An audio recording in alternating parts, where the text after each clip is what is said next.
Hello everyone, welcome back to the channel. So yes, in this video we'll be resuming our mobilization of resources unit. So in this video we'll be looking into the role of fiscal policy, tax, banks, capital, financial markets in the process of resource mobilization. So starting from the fiscal policy, let's look into that. So before diving deep into the fiscal policy, role of fiscal policy, see, we should all know that people on a general stance do not appreciate the direct control or regulation by the government, and in particularly entrepreneurs do not prefer getting dictated on what to produce, how much to produce, when to produce. No, they don't like that. And similarly, consumers also do not like on being told on what to consume, uh, how to consume, when to consume. No, they don't like that. That's why democratic governments use the concepts of fiscal policies to avoid the direct influence, but at the same time control the market indirectly. Starting from fiscal incentives. Actually, it brings in tax concessions, rebates, subsidies which are favored over the direct control by the government.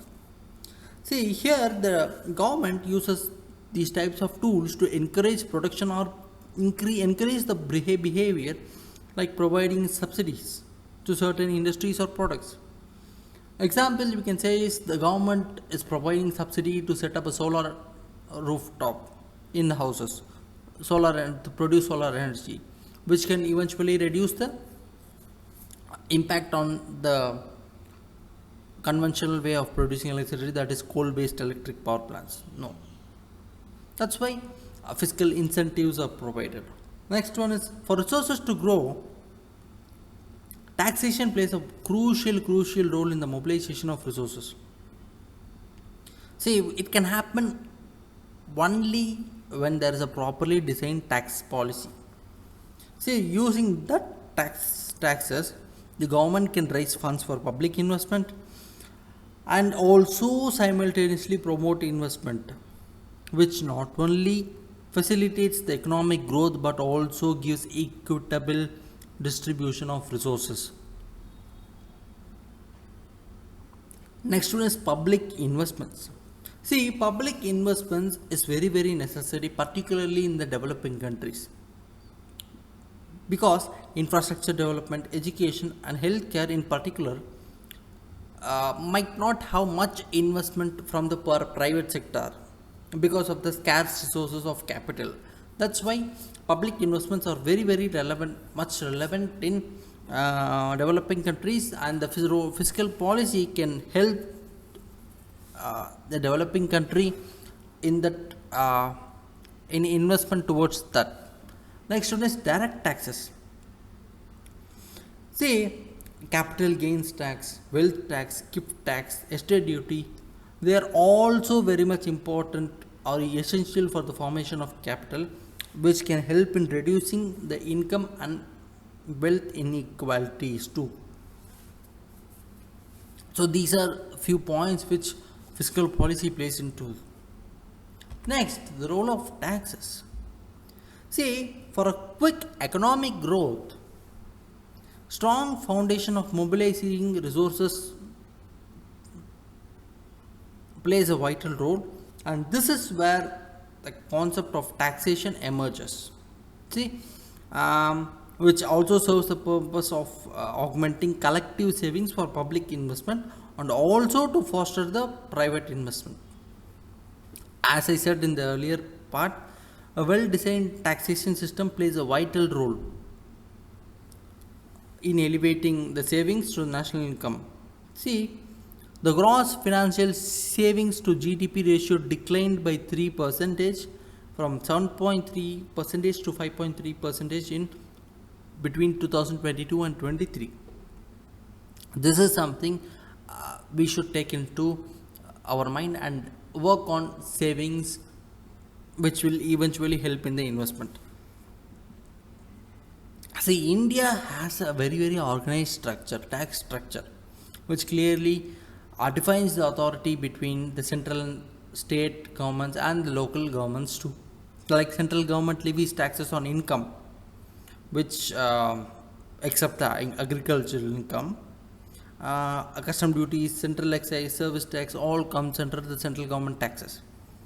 Value add, VAT tax, VAT, stamp duty, state excise, land revenue, profession tax, these are all levied by the state governments. Um, Tax on properties, utilities, tax on utilities like water supply, drainage, these are all laid by the local bodies. These tax are all collected together, and this structure has really helped India in getting a proper resource collection, resource mobilization. See, direct taxes are the ones which we pay directly to the government, like income tax, corporate tax, and these taxes all come from the earnings of individuals or companies. Indirect taxes are usually paid through middlemen like retailer or supplier. Most of the indirect taxes such as VAT, sales tax, excise tax have all been consolidated together into one tax, that is GST, which is very high significant resource of the government revenue. Next one is state-owned companies where government has majority shares, and those involved in natural resources like oil and gas contribute to the government revenue. And next one is the foreign sources, that is the money flowing from foreign sources is also considered public funds when it flows through the recipient government. Next one is savings and investment. See, we should know that savings and investments are very crucial, and it should be balanced for how those resources are mobilized, are used. See, individuals and businesses which save eventually invest and contribute to the overall economic pool of the country. See, you save money today and invest tomorrow in a business, so that is going to help in the growth of that business. Because of that, you will get more profit, and you are going to save that and invest again. So that is something which is very much relevant in the form of taxation, and it will help in the process of development of country, individual and the society. Next is the role of banks. See, these banks, the financial intermediaries, very crucial role in the facilitation of the resource mobilization, like banks, insurance companies, capital markets, they are very important. See, when an individual holds surplus money, they either tend to choose invest in stock markets or deposit in banks. But most of them choose to deposit in the banks because they give high level of certainty and assurance that they can get a guaranteed repayment, but stock market cannot give such assurances. The financial institutions like banks again focus on certain economic and social activities, which includes supporting the small cottage industries, insurance companies, etc. See, in the initial stages of an economy, banks play a vital role in the mobilization of resources, as new firms in developing economies turn to the banks for loans, particularly in the countries where risk is high, like we can even say India. The banking industry in India remains as the vital backbone of the Indian economy because of the effective resource mobilization, and aims to channelize the resources towards the most productive sectors, which eventually even benefits the least advantaged people. See, what happens is when you given more or pump in more money to the most productive sectors, what happens is it develops more highly, because of which it gives out more profit by paying more tax and pays more taxes to the government, which eventually government uses towards the welfare of the people. That's what it says. It's even benefiting the least advantaged people. The next one is the role of capital and financial markets. See, in this vast world, we all know that numerous business and peoples are there, with each one having their unique needs. See, money markets are based on the lending or borrowing where the funds move within a period of 1 year or less than that. But in capital market, where focus is on periods generally exceeding 1 year, it is planned for long-term investment. See, specialized institutions emerge in a country which is particularly to address the capital needs, where financial markets facilitate the exchange of financial instruments, determining the assets prices by a price discovery process. See, what happens is they bring together the buyers, sellers, borrowers, and lenders, which enable them to trade in the various financial assets. Next one is stock exchanges. These are similar to markets where initially physical spaces with mediators were there for facilitating deals for commission, but today they reflect the economic health, which serves as a primary channel for long-term savings mobilization and fixed capital formation.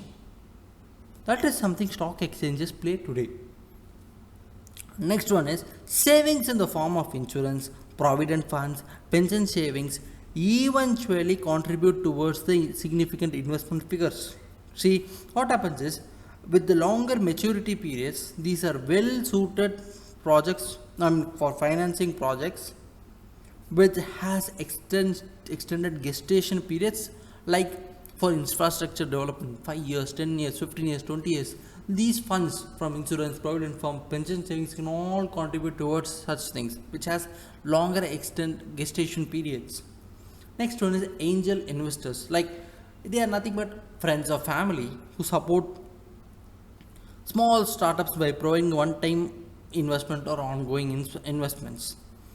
See, their capital injection in the business helps the businesses to navigate the early challenges of a business. Like you, eventually a business will not have any initial problem. I mean, it will face a lot of initial capital problem. These angel investors, who be it friends or family, will help them in tackling those challenges. See, investors diversify their portfolios across various shares and sectors to minimize the risks and maximize returns.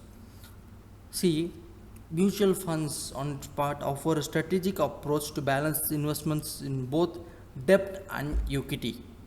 So, this is where investors play a vital role. They don't put your money in one single market, one single investing product. They diversify your market shares across different products, and eventually which will help in minimizing the risks and maximizing the returns.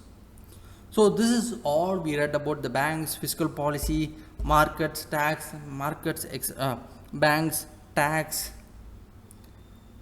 and yeah, and the fiscal policy playing role. So hope you guys understood today's lecture. We'll come back with do like, watch and subscribe to the channel in the video. We'll come back with another lecture soon. Thank you.